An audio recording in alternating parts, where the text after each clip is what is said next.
Hey, Friendos, Steve here. And Larson. Welcome back to Going In Raw, the only pro wrestling podcast you can be listened to right here at youtube.com/Steve and Larson, and available wherever podcasts can be found. Be sure to hit that subscribe button, the little notify bell, and then click on all to make sure you always get your new Going In Raw notifications. Yeah. And, of course, we're on the Patreon at patreon.com/Steve and Larson. Yeah. That's where we get the video questions and text questions for Matt Chat. Of course, at the $20 a month mark, you too can submit your video question or text question right here to Matt Chat. It's Sunday. We're going to answer some questions. Oh, boy, how about that takeover last night? That was terrific. Well, it's today. It's on Sunday. It's on Sunday this week? Yeah. Oh, wow. How about happened that? Oh, wow. Wow, really excited. Looking forward to it. Can't wait for that one. Anyways, let's hop right into it. A lot going on. We're on the road to WrestleMania. We're kind of on a couple roads. We're on a road to Super Showdown, road to Elimination Chamber. Road to Mania then. Yeah. Road to AEW Revolution. Road to Takeover Portland. That's today. Yeah. What are we doing reaction live streams to that? Yeah? Yes, correct. Yeah, but kick things off here. Jacksonville's Number one. Guion Halili has a question. Take it away, Guion. Hey there, friendos. This is Jacksonville's number one Matt Chatter, Guion Halili, back with another Matt Chat question. This week I want to know, with Matt Hardy being confirmed to be done with the WWE, was his exit on Raw the proper way of him saying goodbye to the WWE universe and WWE family? I thought it was a creative way. He basically ran down his whole career and tying it to Edge's whole thing with Randy. But yeah, was it the best way for him to exit WWE, or could there have been a better way? I don't know. Have a discussion or a debate. I don't care. You guys own the show. All right. Too sweet, too good. Later, guys. Thank you, Guion. Thank you, Guion. I'll go first. Yeah. Yeah, of course. Yeah, I thought it was great. I thought that maybe if we needed, because I know we both feel it. Yeah, they did Matt Hardy right. Yeah. His send off, I thought it was very, very effective. Thought it was cool. Maybe, just maybe, because so for the couple months preceding this segment, the only time we've seen Matt Hardy has been in matches where he just comes out and loses. They've been essentially enhancement matches. And so maybe they could have used him to build up to this moment a bit better instead of just trotting him out for enhancement matches. Maybe. But that's kind of a quibble. I thought in a vacuum, I thought this really added a lot given Matt's extensive history with Edge. That it was absolutely appropriate for him to come out and really take Randy Orton to task for his treatment of Edge. Yeah. I thought it was great. I thought it was really good. I thought it was really well done too, especially given the circumstances. His brother's on the shelf still. Yeah. Apparently he's going to be at the PC coming up soon to try to see if he's close to getting back in shape, ready to get back in the ring. That being said, here's an idea I just thought of. Okay. So Orton does the concerto, and at the moment of impact, the chair to head, lights go out. Mm-hmm. Lights come back up. Matt Hardy has disappeared. Oh, wow. Okay. So, you give him one little final nod to the broken woken stuff. His vessel has left. Yeah. WWE. Yeah. And with it, broken woken Matt Hardy as well. Yeah, that doesn't really service the WWE much, though. No, not at all. That just helps him go become the exalted one. Yeah. I would not do that. I would never. Well, it's a shine of respect to Matt Hardy, who's given his body to your company over the course of many years. Nah, I think the paycheck is good enough. So your idea is shot down. No, don't like it. And then over the speakers, you hear him laughing. Yeah. Wonderful. I know, but then aren't you just setting up a match that isn't going to happen? No. No, you don't think so? I think people expect him to come back. No. They'd be like, oh, we want to see Broken Matt versus, he re-signed versus Randy Orton. And then Ryan Satin shows up. No, that's how they wrote him off. Oh, okay. I think it'd be a fun send-off, something different than just getting beat up and getting How about this? trainers. How about this? Okay, we can compromise. What? Lights go down. Uh-huh. They come up. He's still laying there, but he's naked. He's got blood all over him. And they're like, what the hell? Where does clothes doesn't make any sense. Where did his clothes go? Yeah. And why is he naked all of a sudden? Then you really get people wondering. That's creative. Why is naked Matt Hardy? It's a new variation. Doesn't make any sense. Free the delete. free the peen. Yeah, I guess so. Free the nipple. Nude Matt Hardy. Nude Matt Hardy. There you go. I don't know. Just an idea I had. He's got like really harsh tan lines too. Yeah. Yeah. Anyways, next up, the doctor himself, mid-surgery. Well, we He's don't know that sending for us this sure. question. He's got the surgical mask on, doesn't mean he could be One in of these pre-op. times, he's going to show up with a surgical mask. There's going to be blood all over him. Maybe this could be pre-op. We don't know. Yeah, I don't know, man. Anyways, we do know Doc Hensler is next. Take it away, Doc Hensler. Hey, Stephen Larson. This is Doc Hensler here with my Matt Chat question for the week. So, with Shayna Baszler making her debut on Raw, and sucking or eating or doing something to Becky Lynch, I want to know what y'all's favorite debut has been. We've had a bunch of really great ones over the past couple years, from the NXT stars coming up to Raw and SmackDown, but what has been y'all's favorite debut? And this could be Raw, SmackDown, NXT, it doesn't really matter. So I want to hear it. So give it to me. Thank you, Doc Hensler. Thank you, Dr. Hensler. Oh, I got to go first. So, Steve, Yeah. do I have a scoop for you? Oh, news brief. No. No? Scott Hall showing up on WCW Nitro in 1996 to kick off the whole NWO thing, the whole, Acid wash denim vest. oh, hell yeah, man. Pretty cool. You know who I am, but you don't know why I'm here. And he's like, have I got a scoop for you? Say, you heard it here first. Scott Hall and WCW. You hear it here first. You heard it here first. All right, that's a good sorry, one. as far as all time, we took Chris Jericho's debut in WWF out of the, because that's tops on any list. That's the best. Yeah. That's out. That's the absolute best. Yeah, that's no doubt. So the next best. for me is maybe Scott Hall kicking off the whole NWO thing. As far as more recent history in WWE, you have a good answer here. I won't spoil it. So I'm trying to think of another one.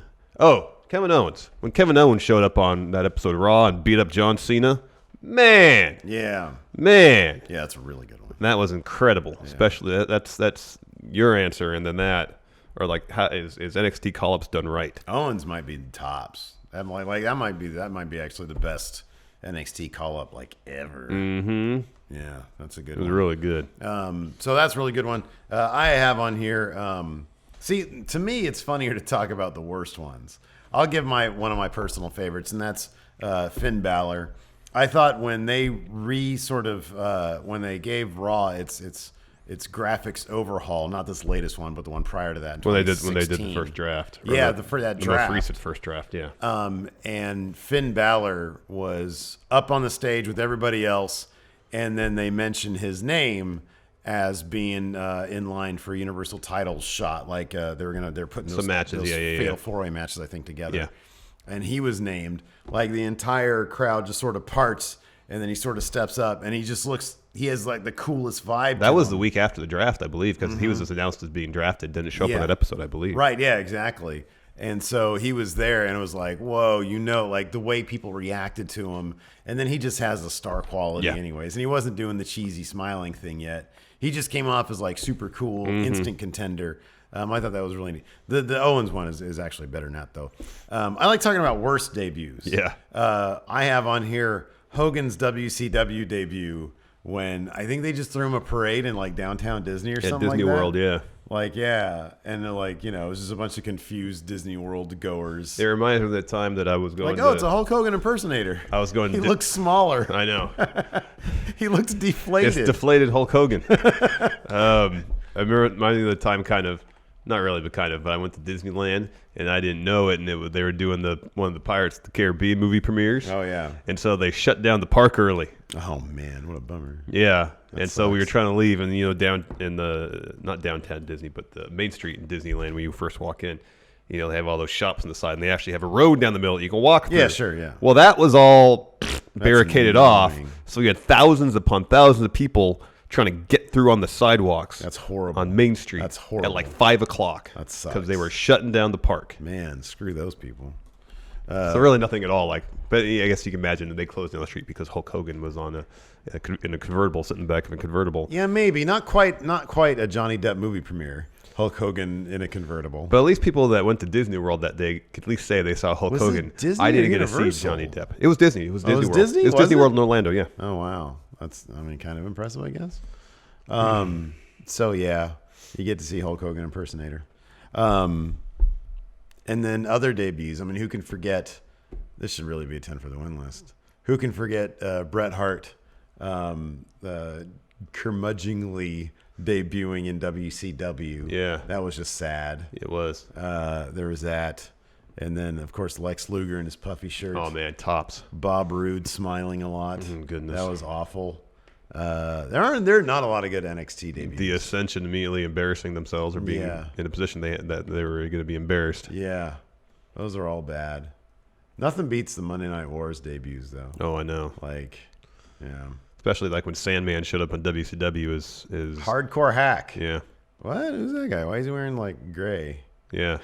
Where's his Budweiser shirt? I know. Why is he wearing a gray like club shirt? I know. I know. Why is he called Hardcore Hack? Why is he not Sandman? Why is he not Sandman? Why is he not Sandman? I'm confused. Couldn't he be Sandman? What Yeah. the heck? I understand you can't play. What the heck? I know he can't play Enter Sandman for Metallica. I get that. That's like this music. But you've already ripped off Nirvana and Pearl Jam. Yeah.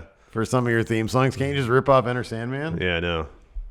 It's not. Hardcore Hack. Hardcore Hack. Oh man. Next, got a question from Joshua Martinez about Takeover. Man, who filmed this? Martin Scorsese? Man. Look at this shot. Winner of the Friendo Award for Best Cinematography. No kidding. Every episode of Matt Chat. He's Joshua back Martinez. at it. Let's see. Hey, Friendos. Joshua Martinez back this week with a Matt Chat question. So this weekend is NXT Takeover Portland, and this is another takeover that takes place not during a WWE weekend, and it seems like it's a little longer. I think it's, for so far, just an extra match. My question to you is, could it be that NXT is starting to be more comfortable in trying to, make longer pay-per-views and more pay-per-views as to compete with maybe AEW? And do you think that's a good thing or bad thing? I'm excited because if not, I wouldn't see a takeover live here in Portland, but be interested to see what you guys think. Thanks for those. Thank you, Joshua. You go first. Okay. So here's the thing. So yeah, there's one more match than usual this time around. If it goes long, I have faith that it's going to be justifiable, that the matches are going to run the amount of time necessary for them to tell a compelling story, as they always do. I'll put it this way. I have complete and total faith in Triple H and HBK, because apparently he's got a hand in these takeovers also, primarily NXT, or UK rather. I have complete faith that these NXT events are going to be well thought out, and well executed, because until they stumble, I have no reason. I have no reason to believe that they will. They're gonna get the benefit of the doubt. Yeah, for sure. Track record is such that they can have them until they stumble, as you mentioned. They can have monthly, and they can be 10 hours long. But until one of them sucks, yeah, you're gonna walk into each and every one of those thinking this could be awesome. Yeah, right. That being said, if it ain't broke, don't fix it. Takeovers are the perfect little 2.5 hour, quarterly shows. And in terms of the timing, the pacing of how it enables NXT to tell their stories, when they have their blow up matches, is perfect, because monthly pay-per-views, by and large, with them happening monthly, is too frequently. Yeah, I agree with that. I'd be shocked. Nothing will shock me. I mean, apparently there's been some push and pull within WWE about, whether it be Vince or someone else saying, hey, these takeovers are really great. They probably do really well for us. We should do more of them. And Triple H's like, no, there's a reason they do so well. It's because they're not monthly. Now, what I wouldn't mind, maybe, is adding to the UK schedule. Yeah. Like a third takeover in the United Kingdom would be cool. If you end up with, between the two brands, 8 takeovers a year, like maybe 5 on one side and 3 on the other, which is doing what you'd say. Yeah. That'd be fine. That'd be great. I do think that UK probably needs an additional takeover. I might be more inclined. Every week I think about watching UK, and then I just don't. Although I hear terrific stuff happens there. I would really like to watch it. Yeah. But they don't really build to much. I don't know. There's no excuse. I'm sure it's great. I just haven't made the time to watch it. So there's a lot of wrestling to get through during the course of the week. Yeah, there is. I'd like to watch 205 Live, but I don't for the same reason. I really have stopped caring about 205 Live. I know it's unfortunate because there's a lot of really good talent on that show. I get my Leo Rush and I get my Angel Garza on Raw or NXT, and Jordan Devlin now is great. I get my fill of those guys. There's not really nobody else on the roster that I really care about. Yeah. Seemingly, Swerve puts on matches on NXT. Yeah. So I'm cool with the. Yeah, Swerve's great. Yeah, Swerve's awesome. Swerve's great. But yeah, there's no. I mean, like the original players like Daivari, Tony Nese, Gallagher, even. I don't really care about them. Yeah. Brian Kendrick. Yeah. No. No, I understand all that. I know. I understand. All right. I get that. No disrespect meant to anybody. Obviously not. All the respect, though, to Christopher Eppersod. Yeah, this is a great question. Let's see what he has to say here. Hello, Stephen Larson. So my question is, WrestleMania is going to Hollywood next year. I'm pretty excited. I actually like WrestleMania 21 with all the spoof they did. I think the best one was the Austin and Gladiator one. So my question is, I want you guys to pitch and spoof of a parody of which WWE superstar would you like to see perform to hype up WrestleMania, like a good commercial or something. All right, guys, be creative. Thank you, Christopher. Thank you, Christopher. Great question. We got some fun answers. Steve, shall we alternate? Yeah, man, let's do it. I'll go first. So the first one I have, that scene from The Revenant where Leo gets attacked by the bear? Yeah, that's a great scene. And tears him up. It's terrifying. It's terrifying. It's horrible, terrifying. Yeah. How about we do that? Oh, wow. You get Drake Maverick as Leo. Yeah. And you get his good friend, Braun Strowman as Bear. Oh, wow. So you get the Bear Strowman in there. That's really good. Tearing into Drake Maverick. That could be fun. Hey, have you seen that new the trailer for The Invisible Man? No. Where it's actually kind of cool. They're doing going a real horror route with it. Where what's her face? Elizabeth Moss. Yeah. Yeah. So she's sitting there, and then you see she's in front of a leather chair, like a lounge chair, and you hear it a guy sit down and it sort of folds in. Oh man. Yeah, it's cool. It's really creepy. Yeah. What if you did that with EC3? Okay, that's good. Because he's the Invisible Man. Nobody's seen him. I just thought of that one on the spot. Well, you could also do John Cena because his whole gimmick is you can't see me. That's probably a better idea. And that's the joke he made on Twitter about being on SmackDown. But my first one that I wrote down was the 205 live cast recreate the human centipede. All right. All just ass to mouth. Yeah, I know what that's all about. Disgusting. That would be gross. Next, I got Peter Dune and Matt Rydell. Good, Matthew Rydell. Doing a Bill and Ted thing. Oh, that's good. That's normal. That's up their alley. Yeah, especially Matthew Rydell. Well, given their recent strap match and how brutal it was, I want to say Daniel Bryan and The Fiend recreate Passion of the Christ. All right. Holy crap. Brutal. That guy got whooped to heck. Man. So you got Daniel Bryan is Jesus, The Fiend is Roman guard or whatever. He's whack. Yeah. Yeah, I get that. Next, I have Might be a bummer for the crowd. Oh, that'd be a huge bummer. My next one will not be a bummer. This will be a crowd pleaser. You got Undisputed Era, New Day, Seth's group of guys, and Imperium doing the newscaster fight from Anchorman. I would love to see that. The German news team coming up in the news today. Du bist tot. Yeah, there you go. I think that means you are dead. Perfect. All right, so I got this. Undertaker, Stone Cold, Triple H. Maybe we get Mankind in there, and they all get de-aged computer graphics for scenes from The Irishman. So the Undertaker is Al Pacino is Hoffa, but it's Undertaker as Hoffa. Good, I remember my German correctly. Good job.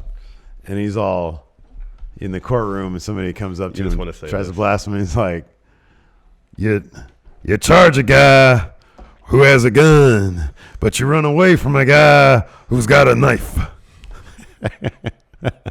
You charge a guy with a gun.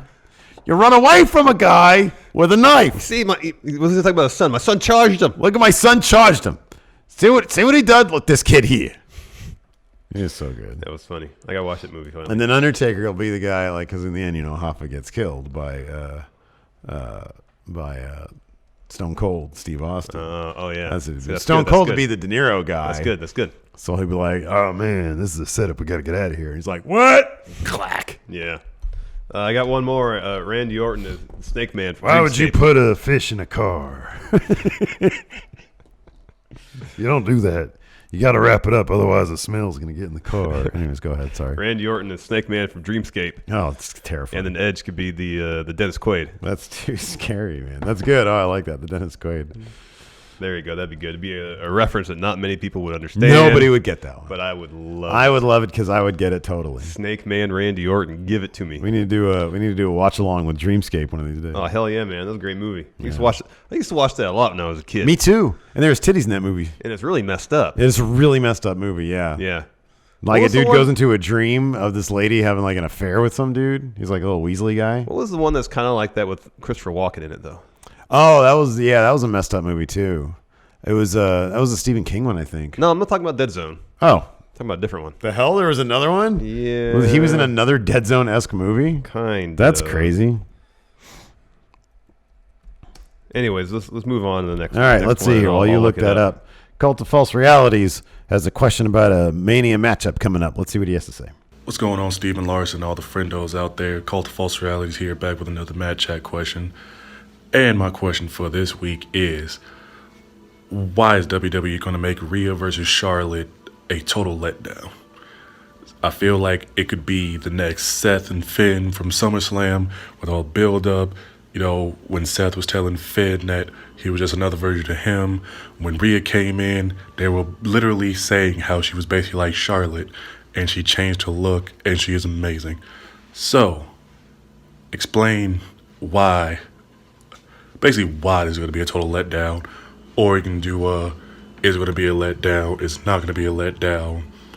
Something like that. You guys choose. It could be a debate. You could say what. It's up to you guys. Too sweet, too good, shoulder lead, blah, blah, blah, blah, blah. Thanks, guys. Thank you, Cult of False Realities. Was that Natalie Wood's last movie? I think so. Brainstorm was what I was thinking of. Oh, Brainstorm. Wow. Brainstorm. That's what I was thinking. Who do you think killed her, man? I don't want to get into that. Wow. Really? Mm-mm. Out of respect for, like, her? Yeah. Or just, like, because you're scared of, like, freaking, what's-his-face coming Robert after Wagner coming after me? Yeah, man. No. He might. Larson. I don't think so. I'm a huge Mad Chat viewer. Is he still alive? I would think that once he dies, the cops are going to come out and say, "Oh yeah, we have video of him doing it." But because if he's not, if he's still alive, he's like really old. Yeah, he's alive, and he is really old. He's 90. Anyways, you go first. Okay. Answer Cult of False Realities question, would you please? So, if the question is, I don't think that the build necessarily is going to be a letdown. I don't think the story that they're going to tell is going to be a letdown. If anything, if history is to be believed, like one of the biggest matches of all time that should have gone down at WrestleMania in recent history was Charlotte versus Asuka. And I really don't think that match lived up to what it really should have been. So I think it's possible that the actual match, given how many matches are typically on Mania, given that they might be scaling down the amount of time they give Mania because that's been what they've been doing recently with their pay-per-views, although Mania might be the exception, I think it's possible that the match itself, it's not going to be like a takeover match. It's not going to be like a 25-minute barn burner. It'll probably be like a solid 12-minute match that you probably figure, man, this probably should have gone another, 5 minutes to really heighten the drama. So I can see that as a point of view. But in terms of everything else, like the lead, I think the build has been pretty decent so far. Like, yeah, I get the mind games kind of stuff. And the idea, I feel like, is Charlotte trying to, as you mentioned, play mind games with perhaps an overzealous young champion. Yeah. And keep in mind, there's still about 2 months of build yet to happen. I think the build will begin in earnest following TakeOver on Sunday. Yeah, for sure. There's reports, spoiler alert, Charlotte might be there. So Rhea could get her answer as soon as Sunday, or Charlotte might just still, say, I'm gonna drag this along a bit longer. Yeah. Who knows? In the end, though, I think if the match doesn't have to be a 25-minute TakeOver quality match, if in the end of the day the match delivers, then a lot of time people will forgive a less than great build-up if the match is good. It might not be as memorable as it could have been. It might not have the stakes one could see, or people might not have the same level of attachment to the outcome of the match. But if the match is good, people will be like, all right, that was a good match. It paid off. But this is also one of those where it might be considered a letdown if a certain person doesn't win. If Charlotte wins this match, number one, I mean, it's obviously they keep on talking about the title, so it seems really unlikely that Charlotte's actually going to win this match and win the title. Yeah.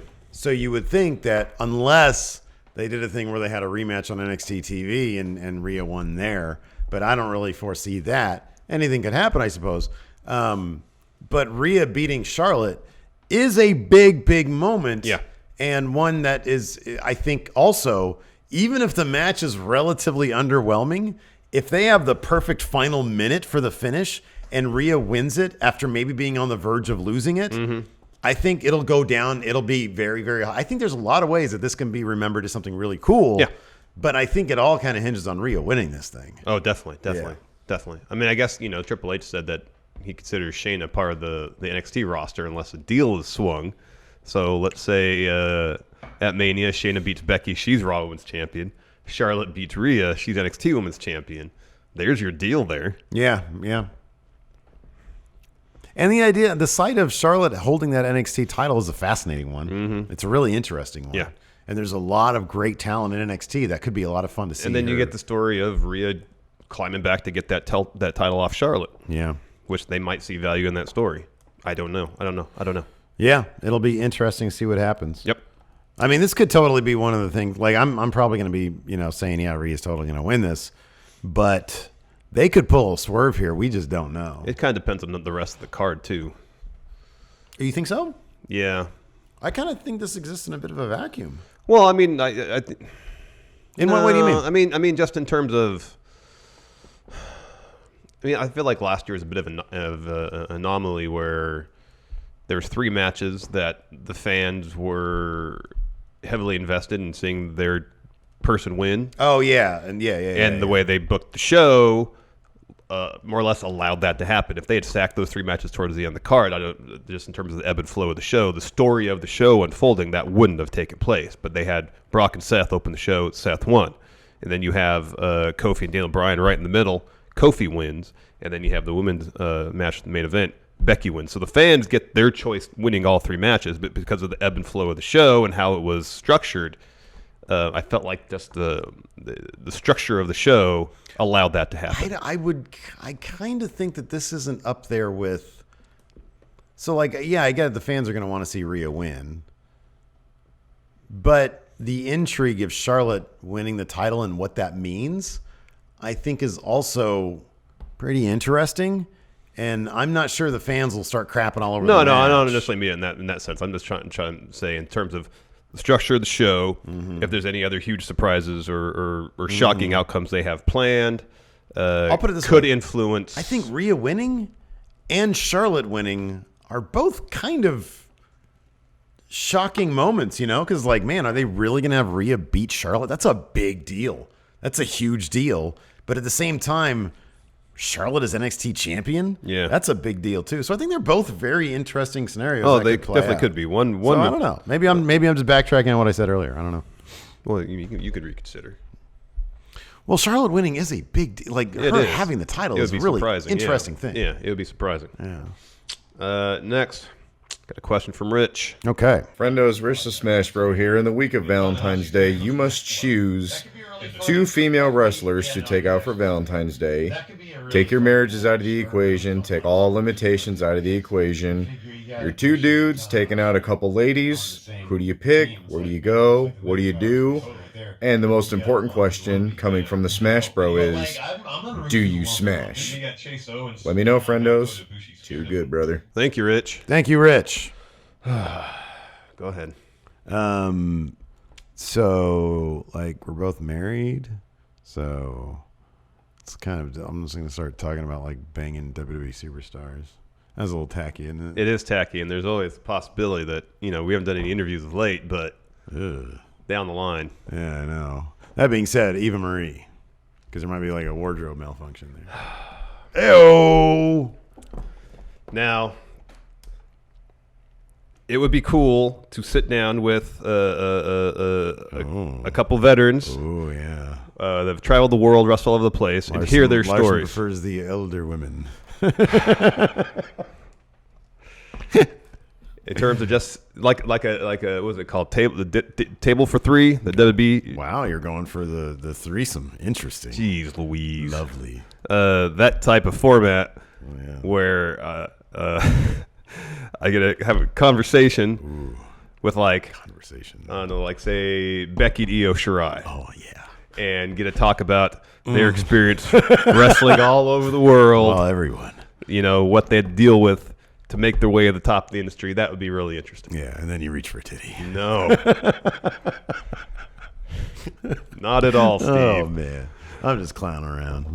Not at all. I know. We're all very serious family guys. It's okay. Yes. It's all good. And we're professionals here. Yes, we are. On True. Going and Raw. Yeah. Then I reach for a titty. Hands off me. Don't you ever do that again. That an HR Yeah, issue? but don't you see we don't have anything posted, man. We don't have anything posted. Well, we got to be in compliance, Steve. So. All right. Sorry, my bad. Picture it there. I got to take some training now, some sexual harassment training. Go to the back room, sit in front of the seminar for the next 12 hours. All right, fair enough. And then I expect a 5-page written apology. I'm going to watch one of them old sexual harassment VHS tapes. I'll just watch one of those. No shoulder rubs at the copy machine. Hey, Karen. We got a text question here from Luis Areza. He says, should they stick with the co-branded pay-per-views like they do them right now? Or should they do alternating pay-per-views except for the big 5, Money in the Bank included? What do you think? Keep it how it is. Keep it how it is. Keep it how it is. I didn't like the cut. I didn't like when it was single branded. It just felt like it felt confusing, and it felt like did they do like two and they kept them monthly, didn't they? Yeah. So it was like a Raw one, and the next week get a SmackDown. It felt like one. glorified episodes of Raw or SmackDown. Yeah, it really didn't have a whole lot of. It didn't feel weighty or have much in the way of stakes. No, keep it how it is. You kind of get the best of the best from both shows. Yeah. I see no reason to change course. It's worked fairly well so far. And he says also finishers that look the most devastating. And which ones look the least?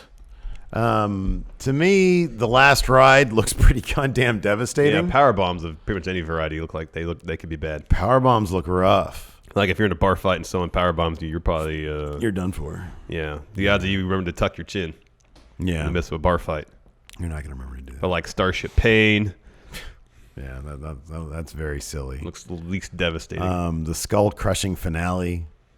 Doesn't look really devastating. I mean, if someone forced that upon you in a bar fight, they're dropping you on your face. If somebody tried to come next, because your arms are trapped like this because you're in a full Nelson. Yeah, and someone drops you face first on the floor. Fair enough. Choke slam looks really bad. Yeah, but I don't know how they can really muscle you up for a choke slam. It'd be more like a trip. Yeah, pretty much. I don't know, man. I've seen some World Star videos where some dudes got choke slammed. Yeah, like we've even seen like German suplexes. That are, like in football, people do that. Yeah. I've seen power bombs in fight videos. Yeah, but like I mean, obviously, like the leg drop, the people's elbow, not gonna do anything. The 5 knuckle shuffle, not gonna do anything. That doesn't do anything. It's not gonna do anything. He doesn't even. He just goes like this. Yeah, doesn't make any sense. None. Yeah. Anyways. That's it for Matt Chat. Thanks, everybody, for your questions. We definitely appreciate it. How long was this episode? Yeah, we got to about a half hour. What a breezy look at episode. That. Half hour. All right. That seems to be the norm these days. It's yay fine. For us. We'll be back later this evening with a takeover live stream of our reactions and then a recap afterwards. Fun stuff. So join us for that, please. Yep. And until next time, we'll talk to you later. Goodbye.